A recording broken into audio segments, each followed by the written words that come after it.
The World This Week, 7 days, 4 Paris-based correspondents, 1 hour. We're in the company of Sylvie Kaufmann, editorial director at French broadsheet of record Le Monde. Welcome back. Hello. Welcome back as well to David Chazan, Paris correspondent for the Daily Telegraph. Nice to see you. Nice to see you as well. Judah Grunstein, editor-in-chief of World Politics Review. Where can I find World Politics Review? I believe it's at worldpoliticsreview.com. Okay. We're also with Ana Navarro-Pedro, Paris correspondent for Visao. Thank you for being with us. The World This Week, or you can join the conversation on Facebook and Twitter, our hashtag F24Debate. It was mid-morning on a continent otherwise focused on, well, a taxi strike in Paris, an EU summit where the fate of Greece seemed growingly uncertain, and deep rifts that needed mending over migrants on this continent. When we got the news that a 35-year-old resident of the Lyon area was in custody over the decapitation of a subcontractor to U.S.-owned Air Products, a supplier of gas and chemical. The one person decapitated, several injured, 3 others in custody. Yassine Sali, the main culprit, no arrest record. He'd been monitored from 2006 to 2008 for radicalization. And it comes again, as we've been saying, on a day when there have been attacks in Tunisia and in Kuwait. We have Judah Grunstein heard the French president call it a terrorist act.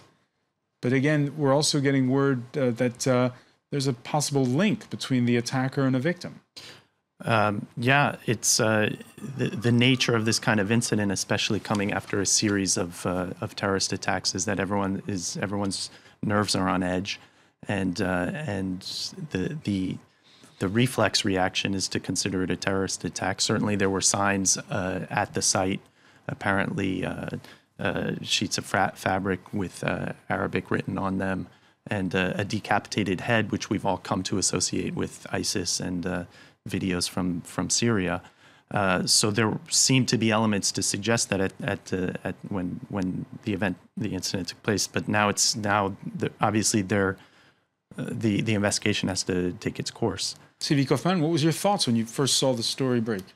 Well, we knew after the attacks on Charlie Hebdo and on the kosher supermarket that there would be other attempts. And, even though you can strengthen the security, you can never protect 100% a country. So, unfortunately, it was not completely surprising.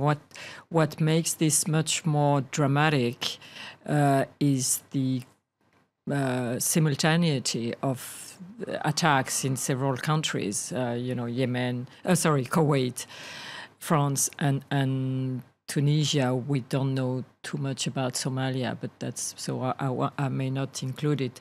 But I remember when we had those attacks in January, an expert on anti-terrorist fight telling me this is new for us. These attacks over 3 days.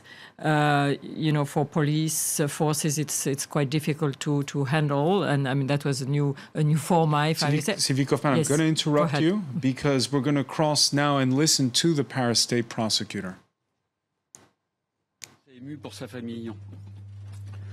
Je voudrais ensuite rappeler, comme je le fais de temps en temps, que ce point de presse s'inscrit dans le cadre des dispositions de l'article 11 du Code de procédure pénale, qui donne compétence au procureur de la République pour rendre public des éléments objectifs tirés de la procédure. All right, we'll try to check in with that press conference just getting underway in a moment when we have some translation issues sorted out. We'll be crossing back to it.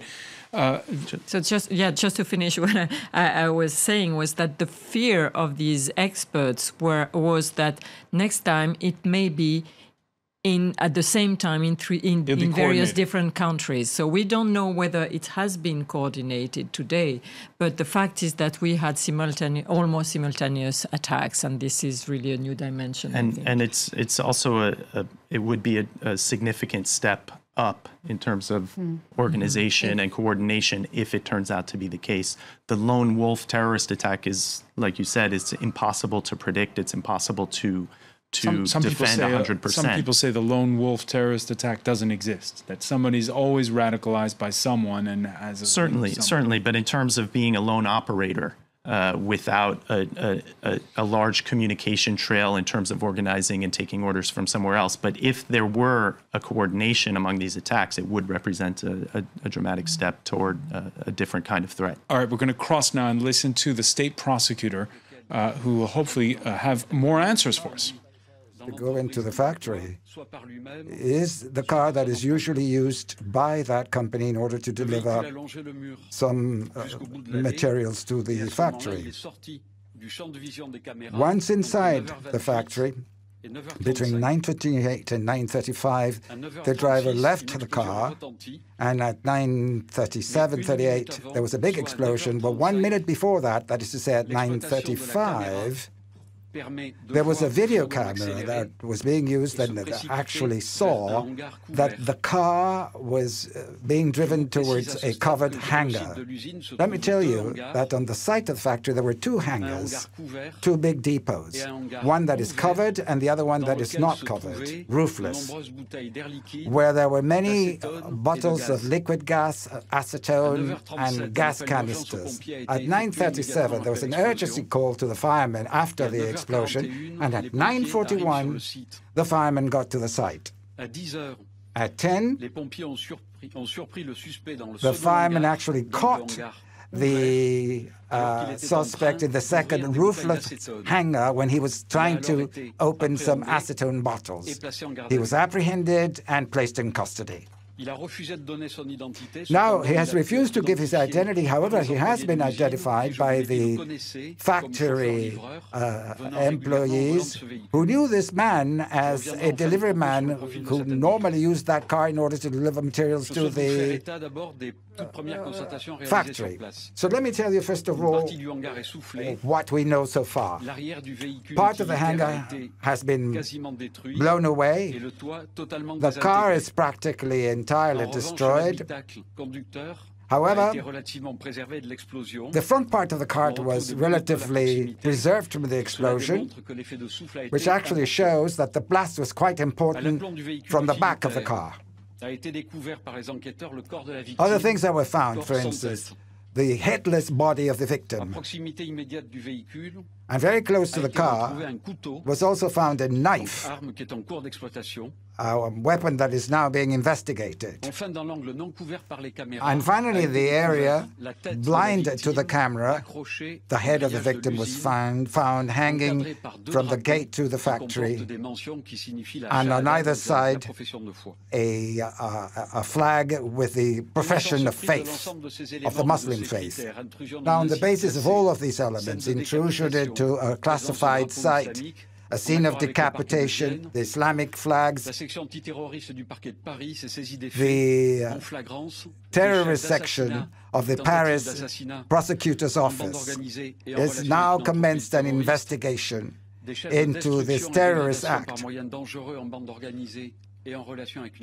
And therefore, an act of terrorism will be investigated, possibly on the basis of a plot or a conspiracy in order to perpetrate such an act.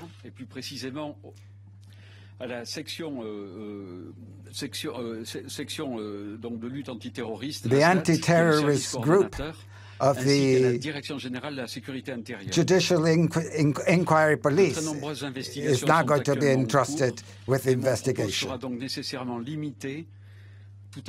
I will have to be very careful in what I say because obviously we must protect the investigation which is underway, but also there are many elements that are still pending real elucidation, obviously. They still are to be totally elucidated. May I remind you that the prosecutors who have opened the investigation got to the site of the attack today, this afternoon at 3:30. So I would ask you to be very cautious, very prudent. The investigation is barely commencing right now. I have given you what I know about how the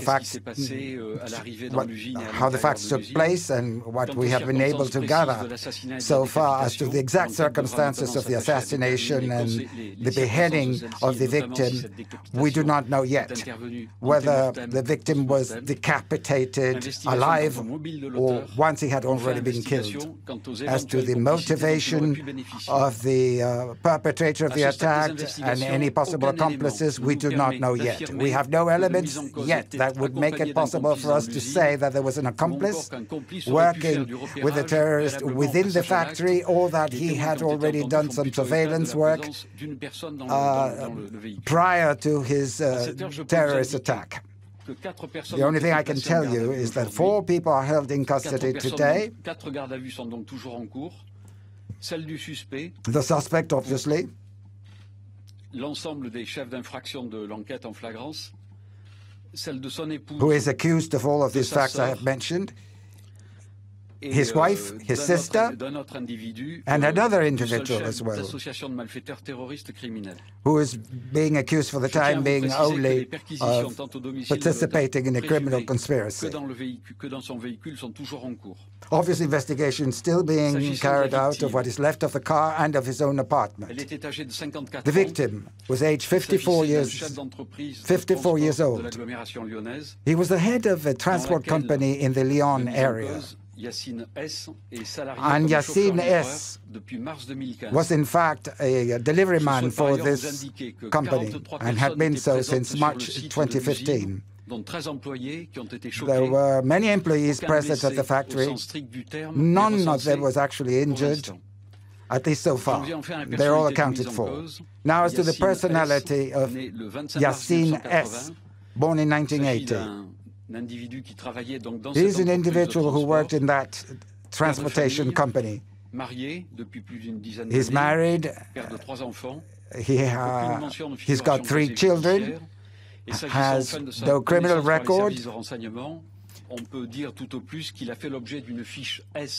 He was only the subject of an S file in the past. That is the kind of file that the police keeps for people who may be radicalized or may be in contact with radicals.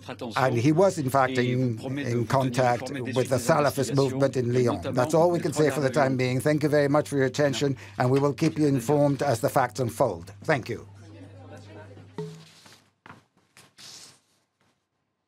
So there you have it, the state prosecutor confirming that the suspect, who he refers to as Yassine S., was indeed an employee of a transport company, subcontractor to that gas and chemicals firm in southeastern France. But we're with David Chazan here. More questions than answers. Yeah, it's not very clear, is it? I mean, was this really a terrorist attack? Was that the primary motivation? Was there an element of a disgruntled employee who decided to murder his boss? It seems that he killed him and then took him to this chemical plant and then tried to cause what could have been presumably quite a major explosion there, had it not been for the very brave intervention of a fireman who was brought in after the alarm sounded and managed to punch the attacker to the ground, was himself injured, but after that the attacker was brought under control. There are still some loopholes in the history we've been told. We did hear the prosecutor saying that he couldn't give all the details, and we do understand it. But we've seen the relationship between the attacker and the victim. But are we sure that the victim was killed somewhere else and brought into the factory? Was he brought alive into the factory in the car in order to grant entrance into the factory? We don't know any of these questions. And if he told us the attack started around 9:30 and the fireman stopped him around 10, what was he doing then? A knife was found at the place, but was there blood? He was beheaded alive. I'm sorry for the gore details, but if he was beheaded there, then there would be a lot of blood. If the If the crime was committed somewhere else and the body was brought into the factory, then why bring the knife as well? There is a kind of setup there. There's something weird about this story, and we're definitely not getting the details. And the problem with the French... So did the president and the prime minister jump the gun, calling it a terrorist attack? I don't know why I don't know what information they have. I mean, obviously, we just heard the state prosecutor say there's a flag with profession of Muslim faith, writing in Arabic. We don't know. We have to be kind of cautious there. Yeah. Let's believe that the French authorities have more information than the ones they are giving us, but we are really in the black. And remember, there was this attempt, terrorist attempt here near Paris, Villejuif, some weeks ago. A woman was killed in her car. A guy was supposed to commit an attack against a church. We still don't know the details about that story. The French are very good at keeping things under the wraps. So in the end, we don't know what is going on, actually. By the way, there's another version of this story. Before she was taken into custody, the prime suspect's wife spoke to Europe 1 radio station. I don't know what's happening. I just turned on the TV. He's arrested? I don't believe it. He left for work like any other day at 7 a.m. He's in deliveries. He delivers packages, orders. Yesterday he was at work. He came home. The evening and night were perfectly normal. He left for work this morning. My sister-in-law called me saying I have to turn on the TV. She was crying watching television, and I feel like my heart will stop beating. Do you think he did it? No, in the news they said it was a terrorist. But that's not possible. I know him, I'm married to him. We have a normal family life. Is he a religious person? Normal. We fast during Ramadan. We're normal. We have a normal family life with our 3 children. Judah Grunstein. It's the kind of attack where over the course of time, whether we find out about the details or not, the people investigating it will certainly find out the details. At this point, we spend a lot of time talking about the surveillance that the government carries out, and we think about it mainly in terms of preventive. But the truth is that oftentimes it's much more valuable in piecing together how an attack took place, and then tracing back the communication threads and the networking that led to the attack. So whether or not this was a terrorist attack or a disgruntled worker who had a really, really bad Friday morning, we'll find out. We'll find out over time. But what I mean to say is that a lot of the valuable information will almost go backward toward the sources, whether he was in contact with who radicalized him, like you said, whether he had any training or whether he had any networking going on here in France, and that is surveillance that is very effective in elucidating what happened, but less so often in terms of preventing things from happening. We're going to talk about the issue of surveillance and, of course, the issue of connecting or not what happened there and what happened in Tunisia when we come back. You're watching The World This Week.